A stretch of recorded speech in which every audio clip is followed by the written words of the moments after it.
આકાશવાણી અમદાવાદ વડોદરા પ્રાદેશિક સમાચાર જયેશ પટેલ વાંચે છે. સૌપ્રથમ મુખ્ય સમાચાર. મુખ્યમંત્રી ભૂપેન્દ્ર પટેલે ગ્રીન ક્લીન અને પર્યાવરણ પ્રિય ગુજરાતના નિર્માણ માટેનો સંકલ્પ વ્યક્ત કર્યો. જિલ્લા શિક્ષણ અધિકારીઓ ગરમીનું પ્રમાણ જોઈને પ્રાથમિક શાળાના સમયમાં ફેરફાર કરી શકશે. સુરતના જૈન ઉપાશ્રયમાં શ્રાવિકા પર દુષ્કર્મ કેસમાં જૈન મુનિને 10 વર્ષની સજા અને 25,000 રૂપિયાનો દંડ. નવસારી જિલ્લાના ગણદેવી તાલુકાના પ્રસિદ્ધ અમલસાડી ચીકુને જીઓગ્રાફિકલ ઇન્ડિકેશન જીઆઈ ટેગ અપાયો. અને 44.5 ડિગ્રી સાથે ભુજ રાજ્યનું સૌથી ગરમ શહેર. આગામી 3 દિવસમાં રાજ્યમાં મહત્તમ તાપમાન 2 ડિગ્રી વધવાની હવામાન વિભાગની આગાહી. સમાચાર વિગતવાર.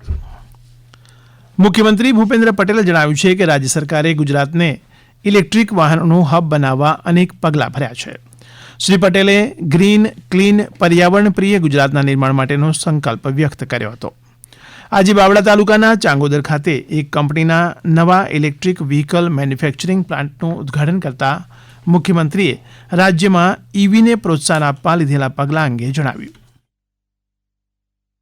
આ ઇન્ડસ્ટ્રીઝમાં પણ સમયની સાથે બદલાવો આવ્યા છે. એક સમયે પેટ્રોલ ડીઝલ થી ચાલતા વાહનોનું સ્થાન આજે ગ્રીન ક્લીન ફ્યુઅલ એવા સીએનજી આધારિત વાહનોએ લીધું. ગુજરાત ઈવી મેન્યુફેક્ચરિંગ હબ બનવા તરફ આગળ વધી રહ્યું છે ત્યારે રાજ્યમાં ઈવી ઉત્પાદન અને ઈવી મોબિલિટીને પ્રોત્સાહન મળે તે માટે ઈવી પોલિસી 2021 અને આત્મનિર્ભર ગુજરાત યોજના દ્વારા ઈવી ઉત્પાદનને પ્રોત્સાહન આપણે આપી રહ્યા છીએ. ઇલેક્ટ્રિકલ વેહિકલ માટે ખૂબ જ જરૂરી એવા બેટરી અને લિથિયમ આયન સેલના ઉત્પાદનના એકમો પણ આપણા ત્યાં શરૂ થવા જઈ રહ્યા છે. આરોગ્યમંત્રી ઋષિકેશ પટેલના હસ્તે પાલનપુરની બનાસ જનરલ હોસ્પિટલમાં 50 કરોડ રૂપિયાના ખર્ચે નવનિર્મિત બ્લોક, આધુનિક ઓપરેશન થિયેટર્સ અને સીટી સ્કેન મશીનનું લોકાર્પણ કરવામાં આવ્યું. 7 માળની આ બિલ્ડિંગમાં 5 અદ્યતન operation theatre, cardio CT scan machine, તમામ રોગની ઓપીડી, બ્લડ બેંક, વિદ્યાર્થીઓના અભ્યાસ માટે ડેમો રૂમ સહિતની સુવિધાઓ ઊભી કરાઈ છે. કેબિનેટ મંત્રી બળવંતસિંહ રાજપૂતના હસ્તે આજે સિદ્ધપુર તાલુકાના કાકોશી ગામે કાકોશી પગાર કેન્દ્ર શાળાના નવીન મકાનનું લોકાર્પણ કરવામાં આવ્યું. રૂપિયા 1 કરોડ 60 લાખના ખર્ચે નવનિર્મિત શાળાનું લોકાર્પણ કરતા શ્રી રાજપૂતે જણાવ્યું કે રાજ્ય સરકારે બજેટમાં 60,000 કરોડ રૂપિયાની માતબર ફાળવણી કરીને શિક્ષણને વધુ મહત્વ આપ્યું છે. વર્ષ 1956માં શરૂ થયેલી આ શાળા નવીન મકાનમાં વિદ્યાર્થીઓ માટે નવા ઓરડાઓ, કમ્પ્યુટર લેબ સહિતની ભૌતિક સુવિધાઓ ઊભી કરવામાં આવી છે. પ્રાથમિક શાળાના બાળકો હીટવેવનો શિકાર ન થાય તે માટે જિલ્લા શિક્ષણ અધિકારી ગરમીનું પ્રમાણ જોઈને શાળાના સમયમાં ફેરફાર કરી શકશે. પ્રાથમિક વિભાગની શાળાઓ માટેની માર્ગદર્શિકા જાહેર કરતા શિક્ષણ રાજ્યમંત્રી પ્રફુલ પાનસેરિયાએ જણાવ્યું છે કે રાજ્યના તમામ જિલ્લાઓના શિક્ષણ અધિકારીએ આ માટે રાજ્ય સરકાર પાસે મંજૂરી મેળવવાની રહેશે નહીં. વિદ્યાર્થીઓ ઉનાળાના સમયમાં મેદાનમાં રમતગમતની પ્રવૃત્તિઓ કરી શકશે નહીં અને શિક્ષકોએ વિદ્યાર્થીઓને સમયસર પાણી પીવાનું યાદ કરાવવાનું રહેશે. અમદાવાદ મ્યુનિસિપલ કોર્પોરેશન દ્વારા શહેરની કોમર્શિયલ તેમજ રહેણાંક મિલકતોની બહાર QR કોડ સાથેની પ્રોપર્ટી પ્લેટ લગાવવા અંગેની વિચારણા હાથ ધરવામાં આવી છે.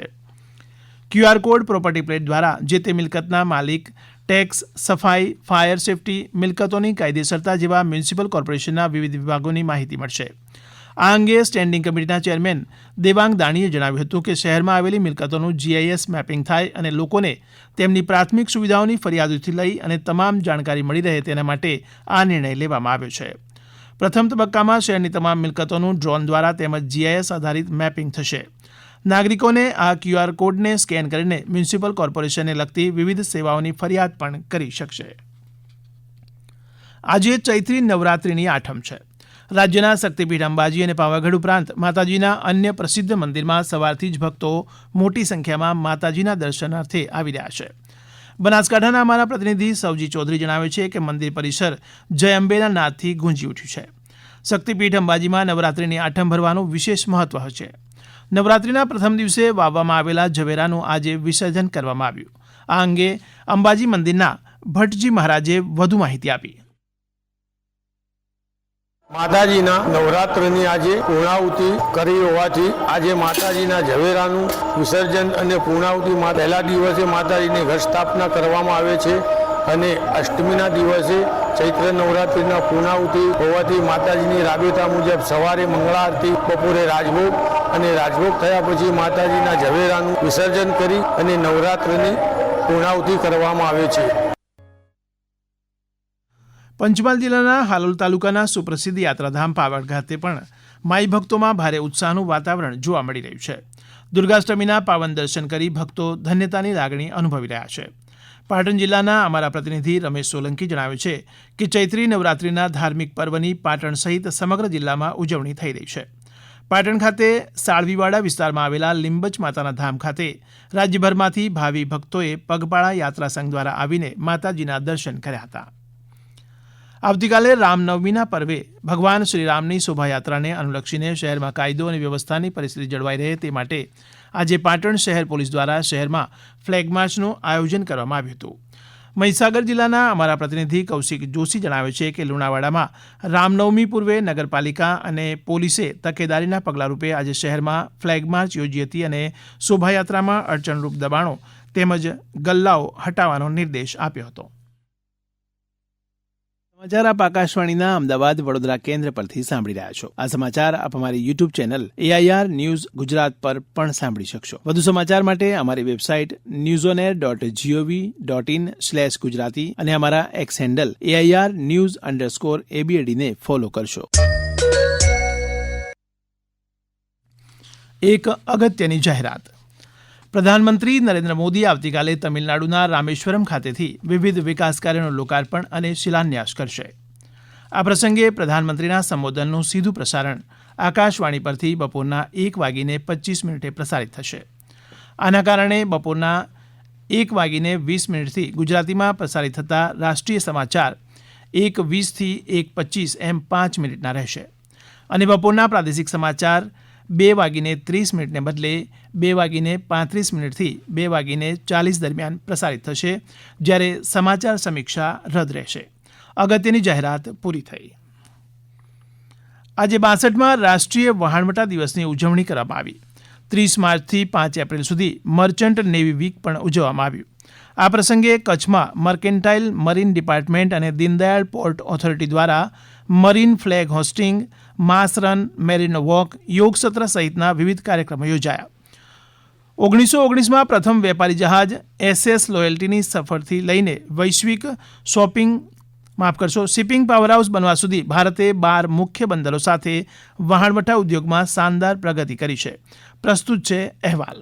દીનદયાળ પોર્ટ કંડલાએ નાણાકીય વર્ષ 2024-25માં વિક્રમી 150 MMT થી વધુ કાર્ગોનું હેન્ડલિંગ કરીને નવું સીમાચિહ્ન પ્રાપ્ત કર્યું છે. રાષ્ટ્રીય વહાણવટા દિવસ અને મર્ચન્ટ નેવી વીક નિમિત્તે મર્કેન્ટાઇલ મરીન ડિપાર્ટમેન્ટ કંડલા અને દીનદયાળ પોર્ટ ઓથોરિટી દ્વારા મરીન ફ્લેગ હોસ્ટિંગ, માસ રન, મેરીનો વોક, યોગ સત્ર, આરોગ્ય કેમ્પો ઉપરાંત શાળા કોલેજોમાં ચિત્ર અને નિબંધ સ્પર્ધા સહિતના અનેકવિધ કાર્યક્રમોનું આયોજન કરવામાં આવી રહ્યું છે. વર્ષ 1919માં પ્રથમ વેપારી જહાજ SS લોયલ્ટીની સફર થી લઈને વૈશ્વિક શિપિંગ પાવરહાઉસ બનવા સુધી ભારતે 12 મુખ્ય બંદરો સાથે વહાણવટા ઉદ્યોગમાં શાનદાર પ્રગતિ કરી છે. અશરફ નથવાણી, આકાશવાણી સમાચાર, ભુજ.